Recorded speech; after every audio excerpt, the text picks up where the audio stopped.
आपने बहुत बार अपने किसी नोन या इन जनरल इंस्टाग्राम यूट्यूब पर लोगों को बोलते सुना होगा कि यार मैं सीधा खाना नहीं खा पा रहा, गैस हो रही है, यार कॉन्स्टिपेशन की प्रॉब्लम है, मुझे पाइल्स है, मुझे डॉक्टर के पास जाना है। इन सब प्रॉब्लम्स पे लोग बातें बहुत करते, डॉक्टर के पास जाते हैं, रील्स देखते हैं, दवाई लेते हैं। लेकिन एक प्रॉब्लम है जो इन सब के पीछे छुपकर साइलेंटली बढ़ रही है। कोई दर्द नहीं, कोई वार्निंग नहीं, कोई ऑब्वियस साइन नहीं। जिस प्रॉब्लम को आप गैस समझ रहे हो वो एक्चुअली आपके बॉडी के अंदर क्वाइटली ग्रो हो रहे एक स्टोन है। एक ऐसा स्टोन जो कभी कभी सालों तक चुप रहता है, इसका कोई मेजर सिम्टम नहीं होता और फिर एक दिन सडनली आपकी बॉडी पर इंटरनली अटैक कर देता है। और जब तक आपको पता चलता है तब तक बहुत देर हो चुकी होती है। वो एक छोटी सी प्रॉब्लम आपको जॉन्डिस का शिकार बना देती है। मैं बात कर रहा हूँ गॉल ब्लैडर के स्टोन्स की। नमस्कार, मैं doctor Anmol Ahuja, advance laparoscopic and robotic surgeon at sir Ganga Ram hospital, and आज मैं बात करूंगा about this painful problem we all are ignoring, gall bladder stone. आपके पेट के अंदर राइट साइड में लीवर के एकदम नीचे एक छोटा सा ऑर्गन होता है, बैलून शेप का, पियर शेप का। ये साइज में छोटा है लेकिन खाने में डाइजेशन के लिए बहुत इंपॉर्टेंट। इसका काम क्या होता है कि ये जो हमारे लीवर में पित्त बनता है जिसको बाइल बोलते हैं, वो जो एक्सेस बाइल बनता है वो इस गॉल ब्लैडर में सेव होता है और ये बाइल हमारे फैटी फूड को डाइजेस्ट करने के लिए काम आता है। जब ये गॉल ब्लैडर इनकम्प्लीट डाइजेशन की वजह से प्रॉपर्ली खाली नहीं हो पाता या इसकी वॉल ठीक से काम करना बंद कर देती है तो उसके अंदर धीरे धीरे पार्टिकल्स जमा होने लगते। ज्यादातर केसेस में ये तब होता है जब तो कोलेस्ट्रॉल ज्यादा हो जाए या बिलिरुबिन बढ़ जाए। बिल्कुल वैसे ही जैसे पानी में मिनरल जमा होकर डिपॉजिट बना देते हैं, फिर एक दिन ये डिपॉजिट स्टोन में कन्वर्ट हो जाते हैं। उसी तरह गॉल ब्लैडर में भी स्टोन्स बनते हैं। कुछ रेत के दाने जितने छोटे होते हैं और कुछ इतने बड़े कि पूरा गॉल ब्लैडर ऑक्यूपाई कर लेते हैं। ये स्टोन्स आंखों से नहीं दिखते और ना ज्यादा दर्द होता है, इसलिए लोग भी इनको इग्नोर करते रहते महीनों या सालों तक। मगर ये कहानी डेंजरस तब हो जाती है जब ये स्टोन मूव करके आपके गॉल ब्लैडर से निकल के पित्त की नली में जाके अटक जाते हैं और उस समय बॉडी सिग्नल देना शुरू करती है और वो सिग्नल इतना दर्दनाक हो सकता है कि पेशेंट इसे जिंदगी भर नहीं भूल पाता। गॉल ब्लैडर के अर्ली साइंस एंड सिम्टम्स बड़े साइलेंट होते हैं जो विद टाइम बढ़ते हैं और जब तक पेशेंट इन्हें समझ पाए तब तक बहुत देर हो चुकी होती है। अगर आपको विद टाइम अचानक से ये सब फील हो रहा है तो आपको तुरंत ही एक्शन लेना चाहिए। नंबर 1 है राइट अपर एब्डोमेन में ग्रिपिंग पेन। पेट के ऊपर के राइट साइड में आपको सडन शार्प पेन होगा। ये वो दर्द नहीं है जो धीरे धीरे आता है और चला जाता है, ये एक सडन अटैक की तरह आता है। मेडिकली इसे बिलियरी कोलिक कहते हैं और इसका मतलब है कि आपका गॉल ब्लैडर एक ब्लॉक्ड स्टोन के अगेंस्ट कॉन्ट्रैक्ट कर रहा है। इमेजिन करो आपकी बॉडी का एक मस्कुलर ऑर्गन जो अपना काम करने की कोशिश कर रहा है लेकिन उसका रास्ता बंद है। वो स्क्वीज करता है और बार बार करता है। रिजल्ट क्या होता है? एक टॉर्चरस पेन जो कभी शांत नहीं होता। इस पेन का पैटर्न समझो, ये पेन अचानक शुरू होता है, 20 मिनट में अपने पीक पे पहुंचता है, फिर स्लोली कम हो जाता है और ये साइकिल कुछ घंटों तक चल सकता है। और इस पेन को फैटी मील, हैवी खाना, देसी घी वाले पराठे, रिच करी, रेस्टोरेंट का फ्राइड फूड, ये सब ट्रिगर करते हैं। दूसरा साइन है पेन का लोकेशन चेंज होना। Referred shoulder pain, back pain, ये वो सिम्टम है जिसमें लोग सबसे ज्यादा कंफ्यूज होते हैं। गॉल ब्लैडर का पेन सिर्फ पेट तक लिमिटेड नहीं होता, कई बार राइट शोल्डर तक चले जाता है। राइट शोल्डर ब्लेड्स के बीच में, बैक में, एकदम मिडिल में ये पेन रेफर्ड हो सकता है। ये रेफर्ड पेन है एक न्यूरोलॉजिकल फिनोमेना होता है जिसमें गॉल ब्लैडर की इरिटेशन से हमारे जो डायफ्राम की नर्व है वो भी इफेक्ट होती है और ब्रेन उस सिग्नल को शोल्डर या अपर बैक पेन की तरह फील करता है। तीसरा कॉमन सिम्टम है नॉशिया और वॉमिटिंग, ब्लोटिंग, बेल्चिंग, इंडाइजेशन और एपेटाइट का चले जाना। अटैक के दौरान पेशेंट्स को लगता है कि बस एक बार वॉमिटिंग हो जाए तो रिलीफ मिल जाएगा, लेकिन गॉल ब्लैडर अटैक में यूजुअली वॉमिटिंग से रिलीफ नहीं मिलता, पेन वहीं रहता है और यही पॉइंट इसे सिंपल फूड पॉइजनिंग या एसिडिटी के केस से अलग बनाता है। गैस या एसिडिटी में वॉमिटिंग के बाद बेटर लगने लगता है, बट गॉल ब्लैडर अटैक में ऐसा नहीं होता। वॉमिटिंग एक रिफ्लेक्स है, बॉडी की एक डेस्परेट कोशिश है कि इस सिचुएशन को मैनेज कर ले,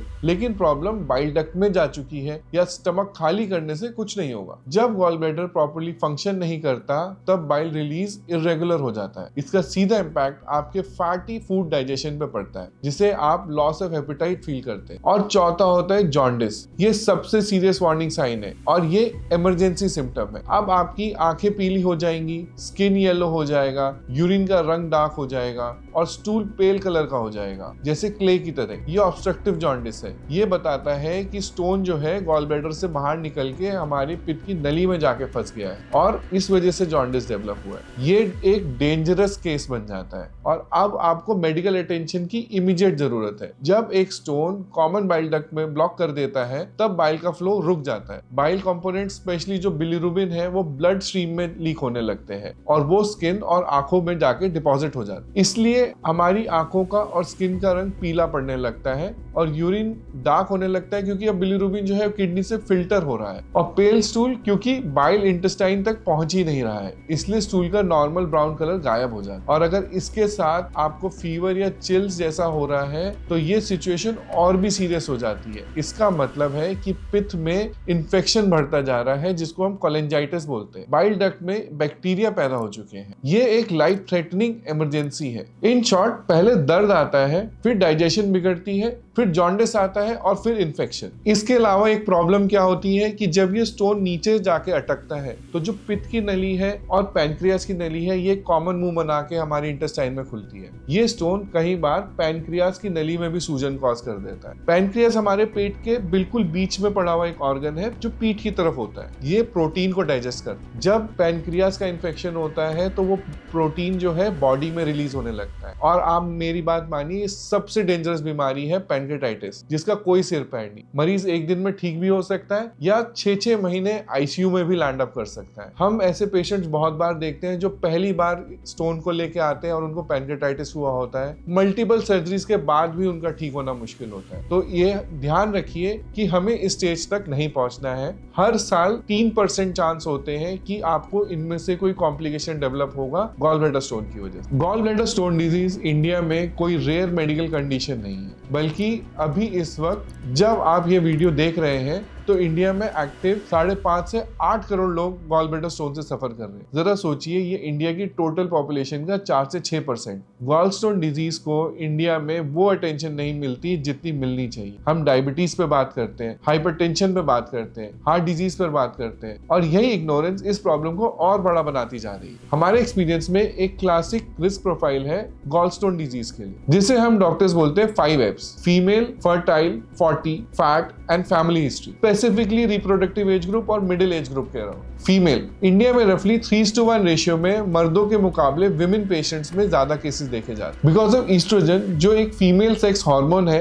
ये बाइल में कोलेस्ट्रॉल सेक्रीशन बढ़ाते हैं। प्रोजेस्टेरोन गॉल ब्लैडर की एम्प्टीइंग को स्लो करता है। इसका मतलब हार्मोनल बायोलॉजी ही वुमेन को डिजीज के लिए नेचुरली मोर वल्नरेबल बनाती है। विमेन में pregnancy, oral contraceptive, hormone therapy, ये सब इसका रिस्क और बढ़ाते हैं। 40, एक इंपॉर्टेंट ट्रेंड पिछले कुछ सालों में नोटिस किया गया है। पहले गॉल स्टोन 50 से 60 की एज ग्रुप में कॉमन प्रॉब्लम माने जाते थे, मगर आज क्लिनिक्स में 30 एंड 40s के एज ग्रुप के पेशेंट्स इंक्रीजिंगली डायग्नोस हो रहे हैं। मतलब ये प्रॉब्लम यंगर एज ग्रुप में शिफ्ट होती जा रही है। तीसरी कैटेगरी है fat, obesity, weight gain, sedentary lifestyle, processed food, rapid wait fluctuation. ये सब गॉल ब्लैडर स्टोन फॉर्मेशन के मेजर रिस्क फैक्टर्स हैं। स्टडीज में देखा गया है कि लगभग half of the patients overweight category के होते हैं। हाई बीएमआई के साथ लीवर ज्यादा कोलेस्ट्रॉल प्रोड्यूस करता है, बाइल सुपर सैचुरेटेड हो जाता है, क्रिस्टल्स फॉर्म होते हैं और इससे आगे जाके स्टोन्स बनते हैं। फैमिली फैक्टर, फैमिली हिस्ट्री भी बहुत पावरफुल फैक्टर होती है। 30% केसेस में पेशेंट में इस कंडीशन की पॉजिटिव फैमिली हिस्ट्री पाई जाती है। अगर फैमिली में मदर, फादर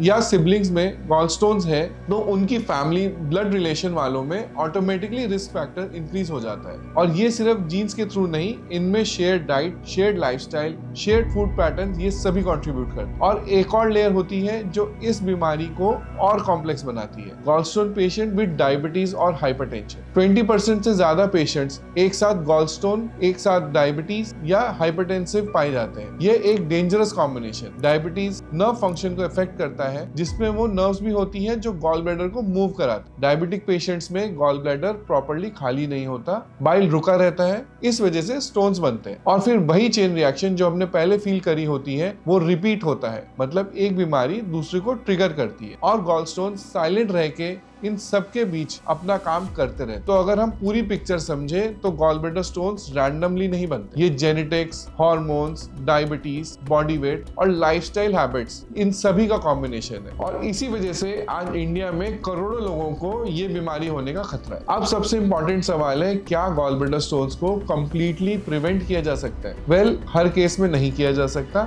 लेकिन रिस्क को हम सिग्निफिकेंटली रिड्यूस जरूर कर सकते हैं। और इंटरेस्टिंग बात यह है कि प्रिवेंशन का कनेक्शन किसी एक्सपेंसिव सप्लीमेंट या स्पेशल ट्रीटमेंट से नहीं है, आप ही की डेली हैबिट से। सबसे पहला रूल, हेल्दी वेट मेंटेन कीजिए, क्योंकि गॉल ब्लैडर स्टोन्स और ओबेसिटी का कनेक्शन काफी स्ट्रॉन्ग है, जिसके बारे में हम डिस्कस ऑलरेडी कर चुके हैं। लेकिन यहाँ एक ट्विस्ट है, सिर्फ ओवरवेट होना ही प्रॉब्लम नहीं है। बहुत तेजी से अगर आप वेट लूज करते हैं तो वो भी बहुत डेंजरस हो सकता है। Crash diets, extreme fasting, rapid weight loss plans, ये सब गॉल ब्लैडर स्टोन फॉर्मेशन का रिस्क बहुत ज्यादा बढ़ा देते। दूसरा इंपॉर्टेंट रूल है, रेगुलर मील्स खाओ। बहुत लोग ब्रेकफास्ट स्किप करते हैं, लॉन्ग फास्टिंग करते हैं और फिर एक ही मील में ओवरईट कर लेते। गॉल ब्लैडर को रेगुलरली एम्प्टी होना पसंद है। जब ये प्रॉपर्ली एम्प्टी नहीं होगा तो बाइल अंदर ही स्टैग्नेट होगा और वही स्टैग्नेशन से स्टोन फॉर्मेशन की बिगिनिंग हो सकती है। तीसरा रूल है, फाइबर को सीरियसली लो। फ्रूट्स, वेजिटेबल्स, होल ग्रेन्स, दाल, सीड्स, ये सिर्फ कॉन्स्टिपेशन के लिए इंपॉर्टेंट नहीं है, ये डाइजेशन और बाइल मेटाबॉलिज्म को भी सपोर्ट करते हैं। और अगर आप रोज processed food, deep fried food, excess refined carbohydrates और शुगरी ड्रिंक्स कंज्यूम कर रहे हैं तो गॉल ब्लैडर को भी उसकी प्राइस चुकानी पड़ेगी। अब एक फैक्ट जो बहुत लोगों को सरप्राइज करता है, जब gall bladder stones repeatedly symptoms देने लगते हैं तो डॉक्टर अक्सर गॉल ब्लैडर रिमूव करने की एडवाइस देते हैं। तो पेशेंट्स हमसे कॉमनली ये पूछते हैं कि क्या सिर्फ स्टोन निकाला जा सकता है, गॉल ब्लैडर को छोड़ दिया जाए, गॉल ब्लैडर पूरा ही क्यों निकालना है इस सर्जरी में? तो आप ये बात समझिए कि जो गॉल ब्लैडर है उसमें एक मसल की वॉल नहीं होती। कोई भी ऐसा तरीका नहीं है कि गॉल ब्लैडर खोल के स्टोन अंदर से निकाल दिया जाए, क्योंकि एक बार गॉल ब्लैडर खुलेगा तो फंक्शन करना ही बंद कर जाएगा, वो खत्म हो जाएगा। दूसरा है, हम पहले भी डिस्कस कर चुके हैं कि हम तो चाहते ही नहीं कि गॉल ब्लैडर से स्टोन बाहर निकले और पित्त की नली या पैंक्रियास की डक्ट में फंसे। इसलिए ट्रीटमेंट में गॉल ब्लैडर को पूरा ही निकाला जाता है ताकि दोबारा स्टोन फॉर्मेशन ही ना हो और हमारा जो ट्रीटमेंट है वो कंप्लीट। गॉल ब्लैडर स्टोन में सर्जरी ही एकमात्र सॉल्यूशन है। टाइम से कराई हुई सर्जरी की रिकवरी भी फास्ट होती है, सर्जरी भी सिंपल रहती है। आजकल सर्जरी रोबोटिक या लैप्रोस्कोपिक विधि के द्वारा होती है, जिसमें पेट में 4 छोटे छोटे होल्स होते हैं। पेशेंट को सुबह भर्ती करके उसी दिन ऑपरेट करके अगले दिन या रात तक छुट्टी कर दी जाती है। सेम दिन से पेशेंट चलने फिरने लगता है। तो सर्जरी कोई बहुत मेजर सर्जरी नहीं मानी जाती। लेकिन यही अगर हम वेट करते हैं और कॉम्प्लिकेशंस डेवलप हो जाते हैं तो ऑब्वियसली सर्जरी भी कॉम्प्लिकेटेड हो जाती है और फिर हमारी रिकवरी डिलेड रहती है। बहुत कॉमनली सब पेशेंट पूछते हैं कि अब गॉल ब्लैडर पूरा निकल गया तो हमारा पेट फूलेगा क्या, वजन बढ़ेगा क्या, डाइजेशन में जिंदगी भर प्रॉब्लम रहेगी? तो ये सब एक मिथ है। आपकी बॉडी को 10 से 15 दिन लगते हैं एडजस्ट होने में। गॉल ब्लैडर जस्ट फंक्शन करता है एक्स्ट्रा बाइल को स्टोर करने। नॉर्मल पित्त बाइल लीवर से बनता रहता है और विद टाइम हमारी जो पित्त की नली होती है वो थोड़ी वाइड हो जाती है, तो उसमें एक्स्ट्रा पित्त ऑटोमेटिकली एकोमोडेट होता है। ओनली प्रिकॉशन होता है शुरू में 15 दिन बहुत डीप ऑयली फूड नहीं खाना, जैसे छोले भटूरे, समोसे। और अगर हम लेटर ऑन ये खाना चाहते हैं तो हम ये खा सकते हैं, सिर्फ हमें क्वांटिटी थोड़ी मॉडरेट करनी पड़ेगी। पर ये एडवाइस हर किसी के लिए